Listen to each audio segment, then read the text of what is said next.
So thank you all for joining us today for our session around effective smart account management.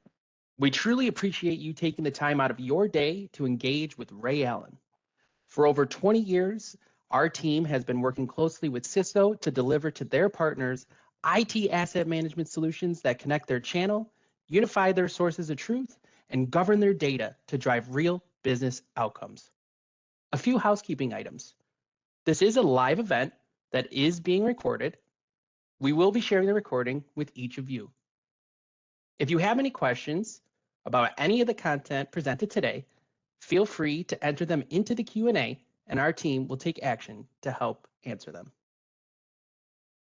Our speaker today, Donnie Savage, is a new member of the Ray Allen team and a close to 30-year veteran from Cisco. He comes loaded with a deep wealth of knowledge around Cisco's tools and their partners. Donnie was thrilled to take on today's discussion because he was part of the original team at Cisco who initiated the Smart Licensing Program. All right, well, that's enough for me. Donnie, the floor is yours. Thank you, Shane. I don't know how to follow that. That was pretty amazing. I'm even impressed. I would like to thank everybody that has taken their time out of their day to join us. We will be talking about smart accounts and smart account management during this presentation. A couple of things that I would like to cover with you guys is just generally why do smart accounts exist, and why do you see companies other than Cisco beginning to come out with concepts similar, whether they're called organizations or customer accounts or smart accounts in the case of Cisco. I want to kind of cover why you're seeing this change in the industry. You'll also, during this session, we'll talk about, kind of the outcomes that you can expect from having those accounts, and then also opportunities, not only just opportunities for partners, but also opportunities for customers, right? If you're a customer with a smart account, what are the outcomes and opportunities that are there for you? We'll also be going through and kind of talking about smart account management, why management of smart accounts are important, why management of smart licensing is important, and if you're actually managing your assets, how these can produce some key deliveries and some key outcomes for your business. And then lastly, we'll also kind of talk about the opportunities for managing and the services and the managed services around that. So, three topics I want to cover with you is why, if you're a customer, do you care about smart accounts? If you're a partner, why do you care about smart accounts? And lastly, what are you going to do about it, right? You've got all of this account, you got the data within the accounts. What are you going to do with that information, and how can you use it to your best advantage? And so we'll start out with you, the customer, and why, as a customer, you would care. If I take you back a little bit on a walk through history, I started with Cisco quite a number of years ago as a developer, worked in routing, switching, did a few different jobs. But relative to this webinar, I went to work within the IT organization when Ben Strickland and some other developers were basically beginning to roll out the concept of smart accounts. And at the time, Cisco was dealing with some complaints from partners and customers around licensing. I think at the time, there were about 29 different ways that you could license Cisco products. And it was one of the key customer satisfaction issues for Cisco. So as the team began looking at it, what they did is they took a look at where the industry was going. And we found that at the time, the International Standards Organization was beginning to tackle this concept of asset management. And within asset management, asset lifecycle management, or ALM. And within there, they began digging into it, and they kind of started carving the problem up. Now, you'll find standards bodies that are working toward kind of processes and techniques of managing. But at the time, one of the gaps was around the data, the telemetry, and how you went about automating asset management. And so some of the concepts around HAM, or hardware asset management, SAM, software asset management, RUM, reported usage management, these different concepts were being developed. And so Cisco adopted the International Standards Organization 19770 specification set to kind of evolve their licensing solution. And out of that licensing solution, Cisco then began doing smart accounts and smart licensing.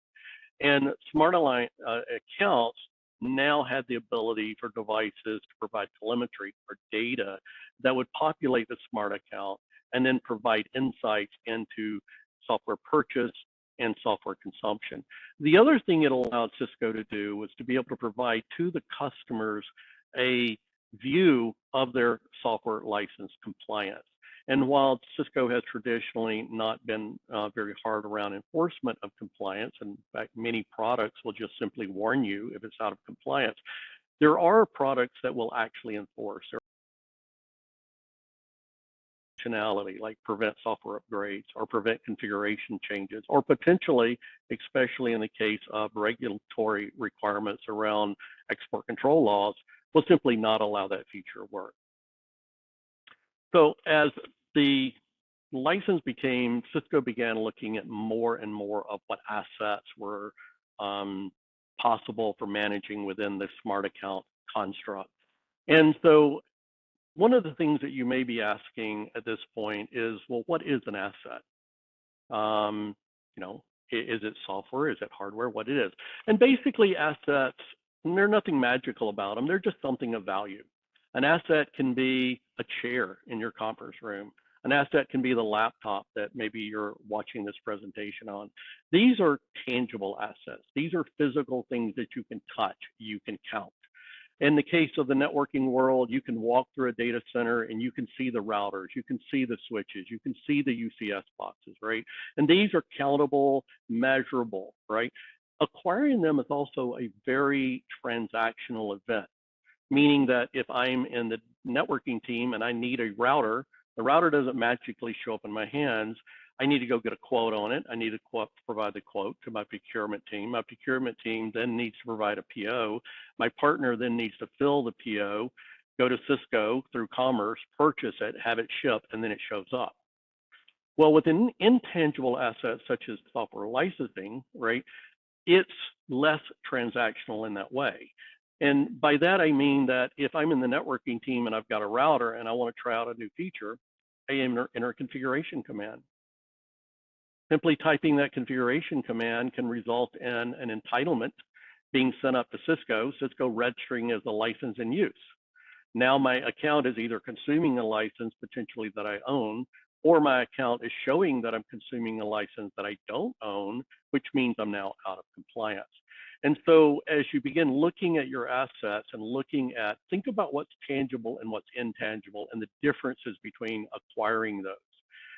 There was a case where I worked with, again, when I was at Cisco, there's a large stock exchange in South America, and I was talking to one of the individuals there, and they were expressing a concern. And the concern that they were expressing was that their account was going out of compliance. They happened to be in their asset management team, and they would see their account go out of compliance, and then they would have to scramble to create a purchase order to acquire that license. It turned out that the networking team was turning on features. In some cases, they were turning them on to try them out. In some cases, they were turning them to use.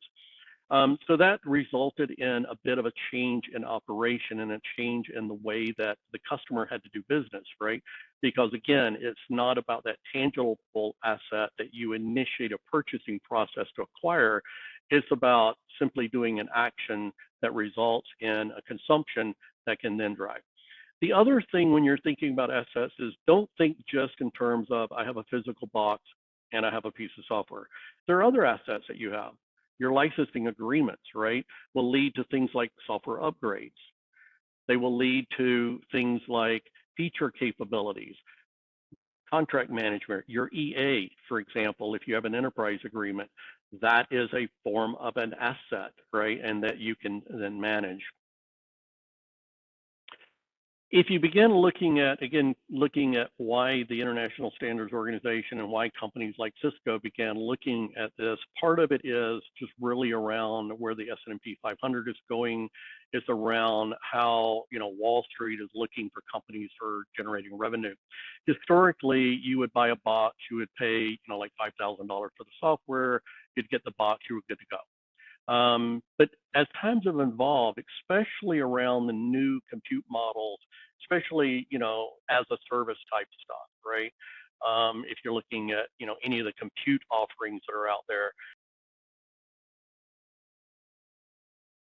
is as of about 2020, I believe, if you look at the S&P 500, most of the companies in the S&P 500, up to 90% of their assets was in software, whether it was the word processor or the email program you're using, whether it was a virtualized router, whether it was a compute environment.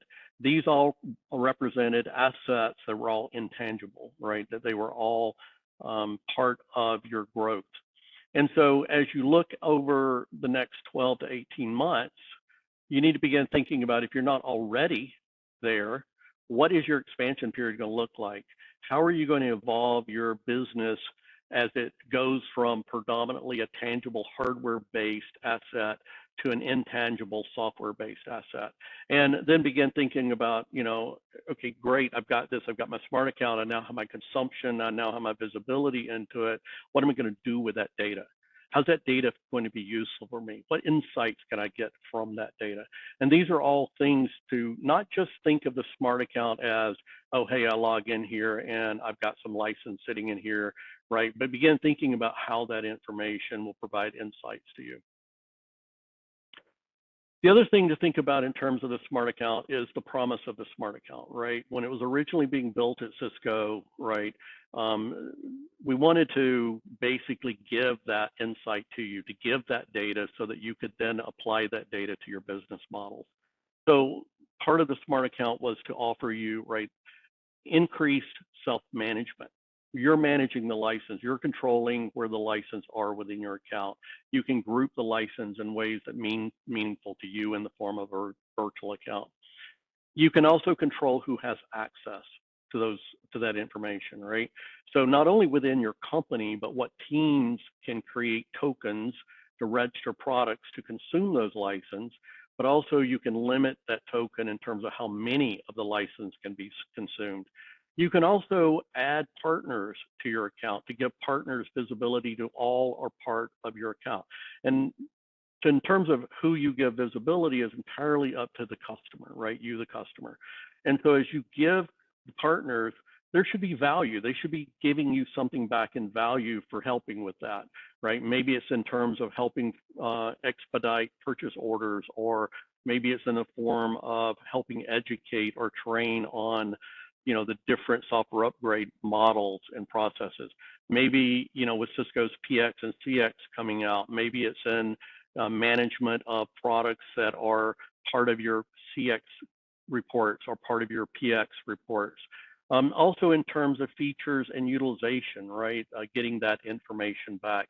And then again, using that to predict budgeting and predict other business transactions that you're going to need to do. Now, as Ben likes to say, right, with smart licensing, you get a carrot and you get a stick, right? And so as you're looking at it, what are the sticks? Well, now you need to self-manage your smart account, right? So that's something that you didn't have to do before. If your license came pre-installed on your router or your switch, you didn't think about it. You had a license, you had an entitlement, but it wasn't in front of you, you didn't think about it.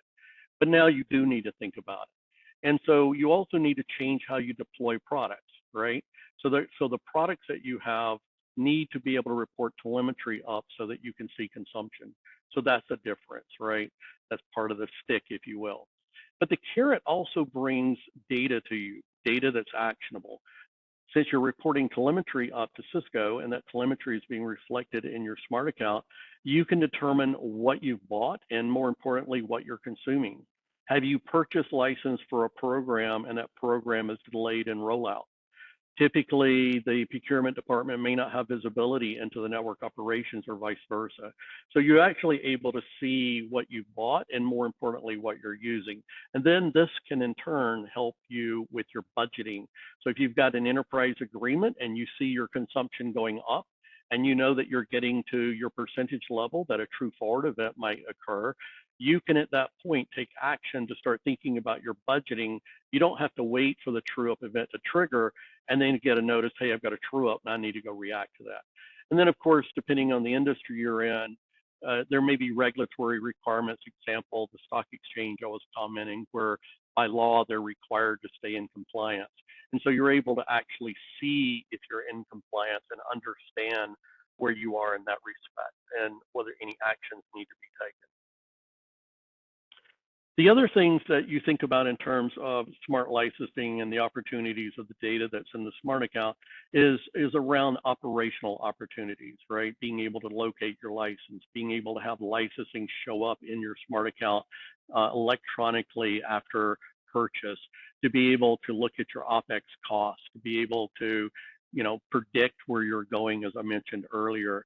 And, and also having, especially in the case of like, maybe a CSR 1000B or a CSR 8000B that are virtual routers, if you need to deploy quickly, you can actually deploy, have the purchase order go through, have the license show up and balance your license consumptions versus use without actually blocking the program for waiting for that whole, quote, PO, purchase type of operation to occur. Also, because you've got visibility, right? There are opportunities around reducing audit risk, right? If you've got a real time with the vendor, with Cisco, showing your consumption, you're much less likely to have somebody knock on your door and say, hey, how much of our software are you using? Are you actually using it in line with what you're paying for? Now, this also folds in again to enterprise agreements. I had a large energy provider in the United States that I was on a call with one time, and we were discussing smart accounts. And one of the individuals on the call who happened to be in procurement spoke up about halfway through the call and said, hey, Donnie, why do I care about this? I have an enterprise agreement. I have a la carte. I can just provision the license when I need. I don't care about any of this. And the question I had back from them was like, okay, you have an enterprise agreement. Are you getting a good deal? There was silence for a moment, and I was like, think about it. You are predicting what you're going to consume based on what you think your programs are. With a smart account, you can actually see what you're consuming. So when you come up for renewal, there isn't a question about what you're actually going to consume. You can see it right then and there. It's sitting in your account for you to look at, which in turn gives you an opportunity around your spend and around your budgeting. Maybe you're overbuying for your enterprise agreement. Maybe there's some savings there, or better yet, maybe the EA has some incentives around actually using the software. And so if you've got an incentive around using the software and you can show in your smart account that you're actually using what you purchased, there may be incentives that you can go back and have conversations with Cisco to pick up on some of those incentives. So those opportunities that you're seeing then result in outcomes. So some of the outcomes, the example of delayed program start, right? These can result in saved opportunity for people sitting around waiting for software to show up. Or if someone goes on holiday and another person needs to cover for them, but the pack was registered for somebody else, and now you got to open a TAC case, and you got to wait on Cisco TAC, which we know are real fast. You got to wait for them to respond to you. So there can be savings in terms of support cases. And additionally, if your enterprise agreements has caveats around how much support you can use before you increase additional cost, there's opportunities to save there because you're not opening those TAC cases around finding your license or transferring the license between hardware.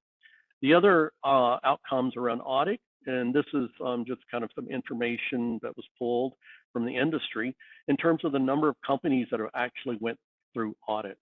Now, I'm not saying Cisco specifically or anything like that. This is just across the industry. But if you look at it, 78% of the industry companies have said that they've had some audit. So if you can have a smart account there that shows the consumption, then the opportunity for audit is greatly reduced. And if you do end up with an opportunity, there's no XLS spreadsheets that have to get mass mail around the company asking who's seen this or who's using this or who has this available. And then again, on budgeting, we talked about if I can show that I'm using less of a support, then I should get a discount for using less. If I can see that I'm not, I've got equipment under maintenance contract that has been decommissioned, then I can savings around my EA, for example. So all of those are drivers around, audit reduction, cost reduction, data, insights, business opportunities, allowing you to focus on your core business, which is to deliver your service, your product. So if you're a partner and you're listening to this, you can go, well, that's great, Donnie, but it's not my smart account. So if I'm a partner, why would I care, right? So from a partner's perspective, a partner needs to understand their customers and they need to understand the challenges that the customers might be encountering as they begin to look at really utilizing the data that can come from customer accounts, such as a smart account.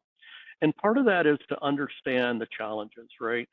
I was on actually it was a trip overseas meeting with a number of different partners. This is pre-COVID, so it was a few years ago. And I was sitting in a large partners meeting and we were all sitting around talking about different customers, different problems they were encountering. And one of the people in the meeting said, we have a unique challenge. And we're like, okay. And they said, well, typically with small or small medium customers, the smart account's not too complex. They just self-manage it. It just works, right? There's usually only a couple of people in charge of the assets. It's not a big deal. But here in Asia, culturally, customers don't have relationship with vendors. They only have the relationship with a partner. Well, the partner then does the relationship with Cisco. Okay, life is good. Except here's a challenge. The smart account is a customer's account, not the partner's account. And so the challenge here is the partner couldn't go to the customer and say, hey, customer, you need to create a relationship with Cisco, because that would have been culturally inappropriate. So the partner then was looking at, how do I solve this? How do I manage the customer's account on behalf of the customer?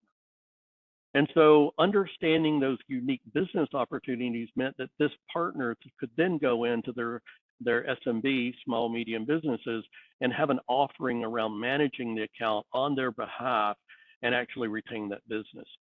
When you move into larger customers, you don't tend to have that as much, but you have a whole nother set of problems, right? Unlike with a small customer where you have a kind of a central authority, large companies don't.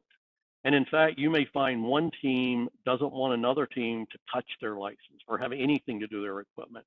You may have a lack of experience on how to manage it. What do you do with these tokens? How do you get the tokens to the right people? And coordination, is there multiple teams dealing with enterprise agreements? Is there a single enterprise agreement or multiple agreements? And then with the licensing themselves and around pooling, who manages the account? Who manages the virtual account? And so this in turn causes a bit of chaos within the businesses as they're trying to determine what their business outcomes are. How are they going to use this data for reduction in cost, for operational efficiencies? Because this is the promise of smart accounts. And how are you going to do this to get the best practices around enterprise agreements? So as you begin to approach this with customers, right, the key thing that you need to understand is the questions that you're going to ask them. What license does the customer have? If you go into your customer, do you know? Yeah, you probably know what you sold them, but do you know what they have? Have they bought stuff maybe off of Amazon or CDW Direct that you're not aware of? Are they part of the enterprise agreement? Are you helping the customer with the enterprise agreement? Do they even have one? Are they overusing their license and either just not paying attention to their smart account, or the span of control is so distributed that they just don't even know who would manage? And then what about their spend? Are they actually like buying a license and they're sitting there in their account not being used, right? And does the customer even know the difference between what they've bought and what they're using? The other thing that the customers often need help with is around just how to operationalize it. They don't know, right? Maybe they've been to a Cisco Live, maybe they've heard a presentation I've done in the past, but maybe those are all high level and they don't understand. So you can bring in kind of industry best practices, bring in your knowledge around smart account management, help them organize, help them understand this, and then also explain, especially to some of our European partners, consequences of transferring license. If you went in and bought a license in India and it went in your account, and then you began consuming that license in England, well, believe it or not, that's an import-export event, and there's probably taxation consequences to that. Have you thought about that? Tangible assets is easy. There's a shipping label, it goes through customs, it's really obvious. What are the taxation and audit implications around software as it transitions between geos? And can you help the customer with that? Does the customer have those concerns? Because at the end of the day, what we're really talking about is a set of data that tells a story about the customer's utilization of assets that they are entitled to have and to use. And that data will tell them things about their purchasing patterns, things about what they've got under contract, not under contract, things about, as we just discussed, potential audit or taxation events that they might not be aware of. And all of this will come in the form of metrics, data that report that utilization of their software assets. So as you begin thinking about, how are you going to help your customer as a partner to that customer, right? What are you going to help them with? How are you going to help them achieve their outcomes? How are you going to use that data? So if you go to them and say, hey, I would like to have access to your smart account, they're probably going to go, why? And then you need to be able to tell them how that if they have visibility into their consumption, you can then create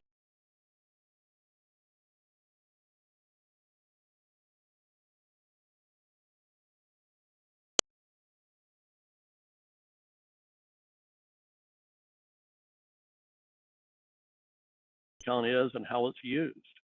And then you can use that knowledge to scale your offerings, to create sales plays that are targeted to the customer in a meaningful way to generate higher margin services, and to look across life cycle and to see refresh and renewal so that you can be more in tune with their needs. Because if you're more in tune with their needs, then they're more likely to be sticky or more likely to stay with you as a partner, because you're going to build stronger relationships with them, because you're just not making cold calls and saying, hey, let me tell you about this latest, coolest service that Cisco just got, and I want to sell it to you. You can actually walk in and say, hey, Donnie, I know that you've got this upcoming program. I've looked at your consumption here, and you've got this renewal coming up. Let me help you with that. Let me get you the best price on it. Which all kind of leads into the whole concept of smart account management and as a service, right? Everything's as a service these days. So how about smart account managed as a service? If you look at some of your offering around managed service on a smart account, should be things around operational cost savings we've talked about here. It should be things about growth opportunities, not only growth for you as the partner, to be more engaged in a meaningful way with the customer, to bring the customer sales opportunities that matter to the customer, right? But also in terms of helping the customer look at refresh intervals, helping the customer look at their EAs and EA renewal and true forward events within their EA, and planning for those and budgeting for those. All of these actions that you can do using the customer's data to benefit the customer will result in an increased customer satisfaction. And let's face it, if they're happier with you, they're going to stay with you.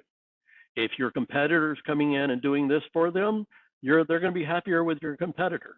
So you really want to be in a position where you matter to the customer in a way that the customer is sticky and loyal to you. Because ultimately that's what it's going to come down to, is building that relationship where the customer and the partner have a joint relationship. They're mutually beneficial to each other. If it's one-sided, one side's not going to be happy. So again, for partners, increase your revenue, decrease your expenses of both you in terms of helping manage the customer, but also decrease the customer's expenses, and then generate value and revenue of determining the assets, the management assets, and the visibility of the data that something like a smart account brings to the table. Now, you might be saying at this point, wow, Donnie, you sold me. I want to go do this. Well, what are some of the things that you need to be thinking about?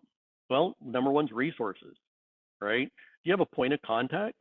If you're looking at Cisco and you're looking at the CXPX, right, and you've been paying attention to kind of what Cisco is expecting of partners, one of the things that you're going to notice, Cisco is pushing partners to automate, automate, automate.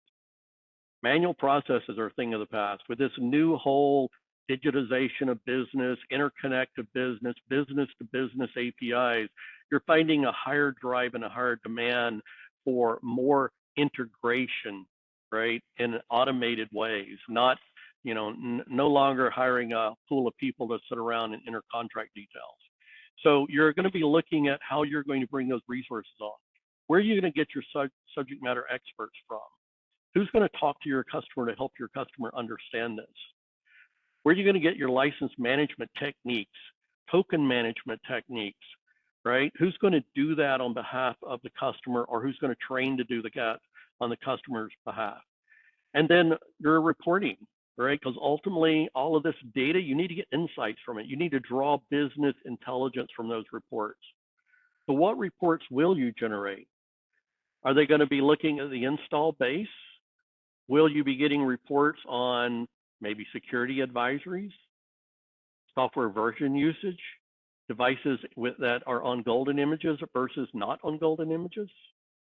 And what about, planning for end of life of equipment and refresh? Do you know what's on refresh? And then around the enterprise agreement, are you going to be able to get a renewal out of that? Does the customer understand the value of the enterprise agreement? And does the customer understand the cost of the renewal? And can the customer budget? So you're going to need to provide reports for the customer to help them with that. And then, of course, you're going to be looking at all of this as establishing some processes, some business methodologies that kind of align more with industry standard ways of doing asset management.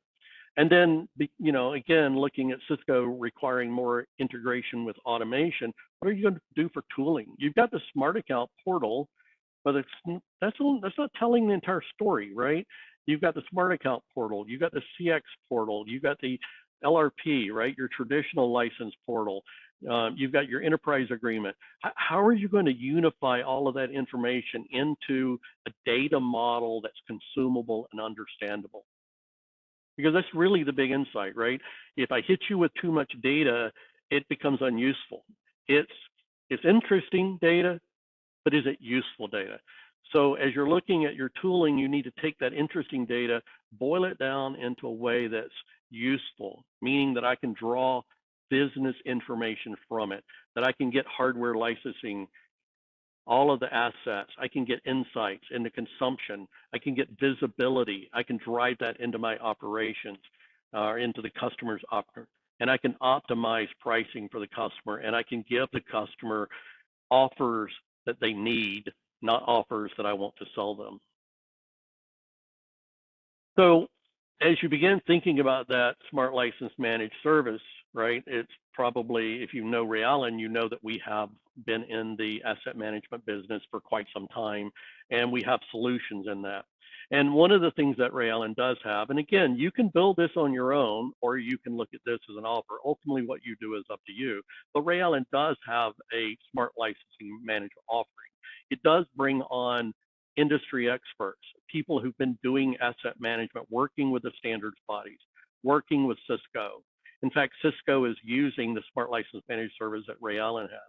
We vetted this solution with other partners and other customers who are actually using this, and it's meeting their business needs around user management, delivery of orders to the right teams, delivery and management of tokens and invalidation of tokens to ensure secure product deployment across our network, management of support and glow type cases, and of course, true forward tracking and helping with the EA that they may have.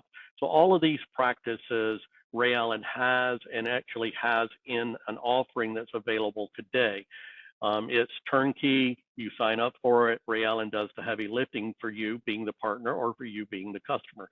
So you could either be a proxy to do this on behalf of your customers, or if you're a large customer, as some are, they can approach Ray Allen directly about having this done for them as well. The other thing that comes along with that, which is kind of handy, remember I said how Cisco is asking partners, if they want to retain their gold status, to look at higher integration, higher automation? Well, Ray Allen has RACs, which offers business intelligence that uses APIs to pull this data. Now, the nice thing about this is, while this is largely talking about Cisco and smart accounts, the RAC system actually pulls from multiple OEMs, brings all that information from the customer, from the partner, from Cisco, from potentially other OEMs, brings it in, normalizes, unifies, and creates a unified source of truth. So probably a term that you've heard Ben use, right? And basically what this means is every single entity believes that they have the source of truth. Well, there isn't. The problem is that means there's not one source of truth. The customer has their truth, the partner has their truth, which, by the way, the partner may not have the whole picture because the customer might have multiple partners. Cisco has their truth.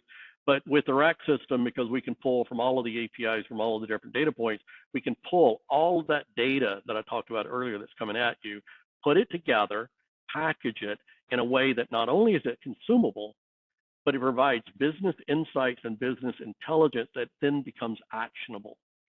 So not only is it interesting, it's useful data. Useful in the mean that you can monitor your install base, understand your install base, and then use the knowledge you have from your install base to be able to then make business decisions that can have monetary consequences. So with that service in place, again, whether it's Ray Allen or whether it's you build something you build, right? Ultimately, the goals and the outcomes need to be the same. You need to help your customer, if you're a partner, around achieving their business outcomes. If you're a customer, you need to achieve your business outcomes. You need to understand where you're spending your money.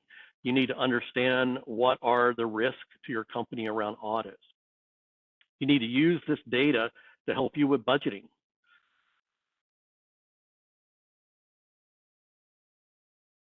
Pardon me there. You also need to use this data to help with case management, help you with your true forward, to understand the viability of the software has. You also have to look at your team. How are you getting them knowledge? How are you getting training? Now you're attending this webinar, that's great. You can attend more webinars, but that needs to be part of your decision on how you're going to bring that knowledge into your team. How to understand when you're looking at their install base, what are the changes? What risk can you mitigate? What gaps are they, right? Do you have all your equipment under service or not? What equipment is going out of service or going end of life or going into software maintenance? You need to think about sales plays, not sales plays as I'm going to go into the customer and tell them about this great new shiny Cisco router, but actually sales plays that go into the customer and say, hey, I looked at your data. I looked at what you've got going on here. I think we can save you money, or I think this particular offering is really going to help you at this point in your life cycle. Or, hey, I see a challenge here. We've got some professional services that we can bring in. Bring sales plays into the customer that matter. Increase your cross-sell, your upsell, better understand the needs, right? Differentiate your offers from other offers. And you can do that differentiation if you have the data. And you can get the data from places like smart accounts, EA accounts, LRP accounts from. The other thing that all of this will do for you as a partner with your customer, right, is deepen your engagements. Increase the loyalty of the customer to the partner, increase the partner's loyalty to the customer by bringing price incentives that matter to the customer. Also, you can help the customer begin to look at their consumption of assets and help them become predictive and not reactive.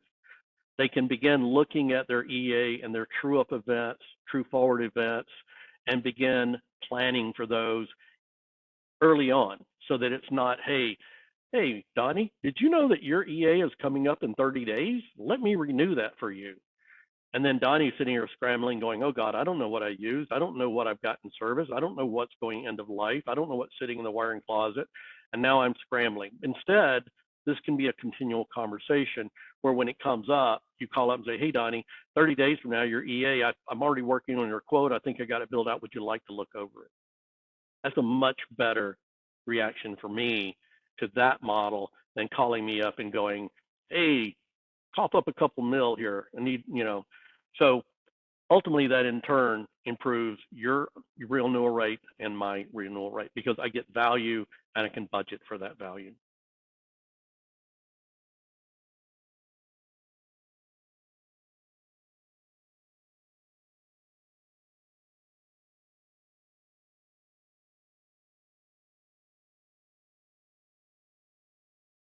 Ooh, Donnie, you got to unmute yourself. Sorry, bud.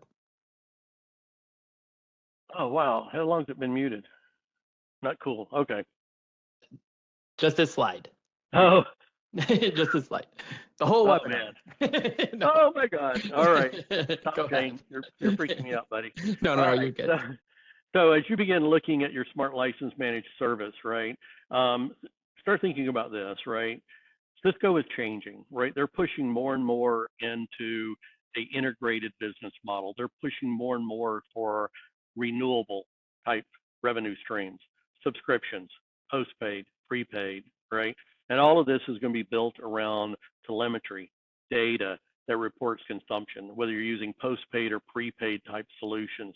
Every bit of this is then going to come into, how you're going to look at this.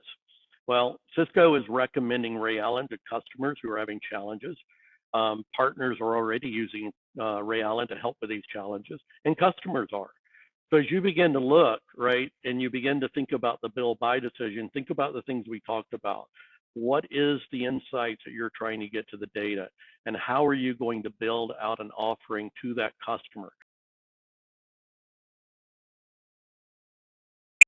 Another partner will probably gladly build that out for the customer, right? And then the other thing, of course, is around upsell. Now, upsell doesn't have to be a dirty word, right? Upsell can simply mean that you see within the data patterns, within the insight that the customer has, that there are needs that the customer has that you can come in and offer. And then all of this comes down to what's your go-to-market timeline, right? Do you understand? Are you going to have to go out and learn all of this before you can deploy it? Or are you going to have to hire a bunch of engineers to build out and attach the APIs and consume from Cisco and the others? What are your success managers going to look like?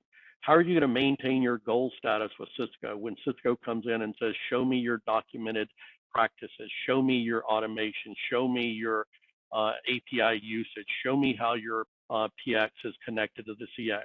Have you had the conversations with your customers to get their data into your view? Have you explained to the customer why getting that visibility is important to them? Because I'm sure they get why it's important to you. You need to explain why it's important to them, and it is. Hopefully you've seen that in the first part of the presentation. And then what training is going to be provided. And so all of that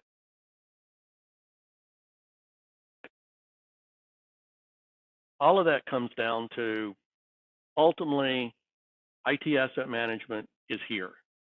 Software licensing is here. That's not a question, right? Again, 90% of S&P 500 companies assets are in intangible software. And so as you look forward, you need to be proactive in the way that as a customer, you manage your assets, you look for cost optimization, you look for clarity, and you reduce risk. And as a partner, you want to make sure they're not being reactive, that they're not losing visibility of what they've bought and what they're using, that they're not paying for stuff that they don't need, and that they're actually acquiring incentives from Cisco in their EA that they're entitled to. And you want to help them reduce their complexity and chaos from being reactive, of waiting until the 30-day marker. And then lastly, help them reduce risk exposure, help them by showing them their consumption, making sure that you've got the quotes there to help them stay in compliance, right? Partner with them to reduce any risk in terms of not only just equipment that's going into life, that needs refreshing, but also software that they haven't purchased that they're potentially consuming. So with all of that, I'll take a pause here. First, I just really want to thank you guys for joining. I hope this was entertaining, if not educational. As a reminder, hopefully as part of this presentation, you now understand why things like smart accounts are important to customers. As a partner, I hope you understand why they're important to you and why, as a partner, you should be partnering with your customer and looking for ways to help them manage their smart account to drive more business insights and more business value from that relationship that you as a partner has with the customer. With that, I'm going to turn it over to Q&A. I see that Ben has jumped on with us. He will be helping out with this. So, Ben. Yeah, thank you, Donnie. First off, great presentation as always. It's always a pleasure listening to you speak on one of these topics. Actually, I do have a couple of questions here in the hopper that I want to get in front of you. And for those of you listening, if you haven't gotten your question in yet, there may be a couple of minutes here left at the end if you want to get your question answered. So just put it into the Q&A window and we'll tee it up here for Donnie. So the first question, Donnie, is actually a two-part question. So starting out complex right from the very beginning, okay? This one is, as a system integrator, can I manage multiple end customers with a solution like this? And is the platform that you happened to show earlier, is that a multi-vendor environment or just Cisco? Yeah, great question, Ben. Thank you. So the REX system, yes, absolutely. It is multi-vendor. It is multi-customer, right? So you can, you can get into the solution and you can actually manage multiple aspects, right? With a solution, you'll get insights on a per customer basis, right? In terms of renewal opportunities for them, in terms of other things, for example, I didn't hit on earlier, but let's say that there's security advisories, right? You can actually see what equipment has the advisory, what software is running on that equipment, and you can actually tune that to each individual customer you have. The one other thing, Ben, that I didn't mention, I probably should have earlier because I had it on the slide, is if you happen to go with a Ray Allen solution, it's actually brandable. So you don't actually have to have it up as Ray Allen. You can have it up as yourself. Okay. All right. What about how does Smart Account data interact with Cisco CX Cloud data? Of course, we hear everything about Cisco CX Cloud right now. What's the relationship between the two, if any?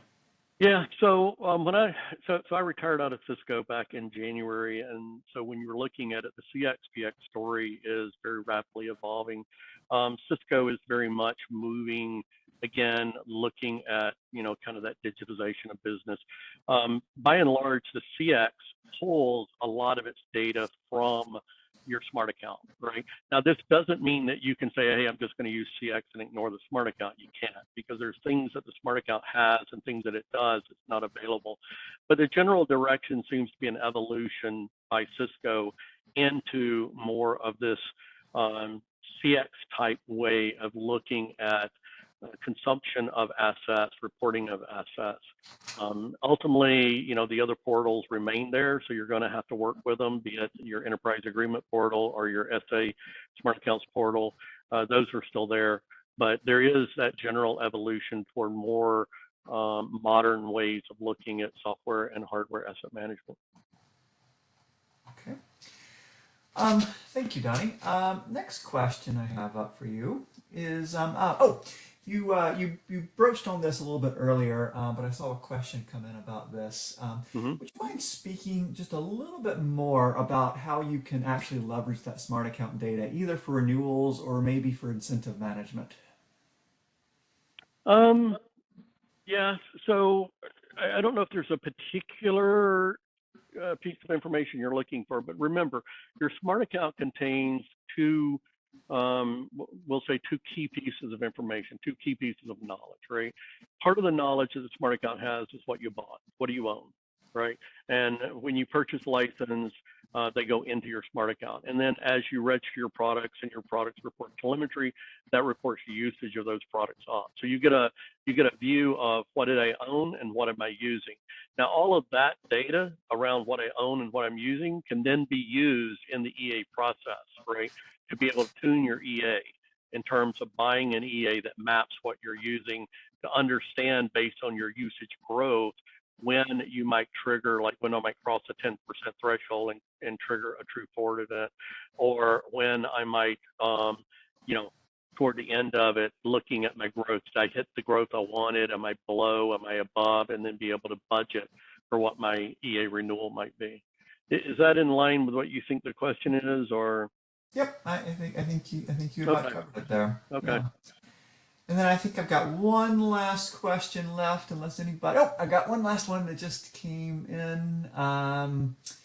Let's see. What is the pricing model for this platform? Probably in subscription. Let me take this one actually. Yeah, I was going to say I'm not in the sales side. I'm not Ben Strickland, so I'll stick down with the data and the engineering side of it. So Ben. Yeah. Basically, and again, it goes back to that build versus buy question that Donnie was raising earlier. Everything that we kind of laid out here is definitely something that anybody can essentially do for themselves. The way that if we get involved and we're going to help you on your behalf, help the customers with some of this managed service. The way that we price is actually based off of essentially the number of licenses that need to be managed. The more licenses there are, the more it is, just because it increases the number of transactions per day that typically happen here. But you can absolutely reach out to us. We'll make sure that you have a link and an email address that you can set up a further conversation, and we're happy to go through all the details with you. And then I've only got one last thing here, and this one's actually, I think, an easy one, given what you were saying before. What happens if you have a customer that just refuses to give you smart account access? What would you say to that customer?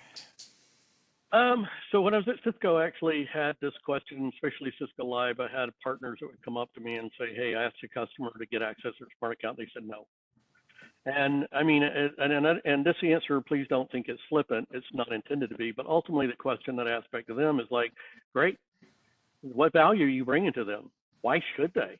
Have you articulated the value, right? Because at the end of the day, right, it would be like me walking up to you, Ben, and saying, "Hey, Ben, I want access to your banking account. Give me your PIN number." Well, I'm sure, Ben, you're going to look at me and go, "Not on your life." But if I was your portfolio manager and I was getting you 90% returns on your investments, you would probably be handing me your PIN, your wife's PIN, your kid's PIN, and every PIN you could find, right? So ultimately it comes down to value. What value of bringing, have you articulated that value to the customer? Because at the end of the day, if you're showing them how they're saving money, if you're showing them how they're saving aggravation or time, trust me, they're going to provide you access. And if they're not providing you access, it's probably because they don't understand what you can do for them. And so ultimately it comes back to what we're talking about domain knowledge and being able to explain and having the subject matter experts that can explain it to them in ways that matter to them. And ultimately that's what I would say.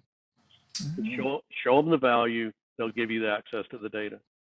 All right, I think that's a perfect spot to end it on right there. So with that, we'll give you guys a couple of minutes back on the end of the session.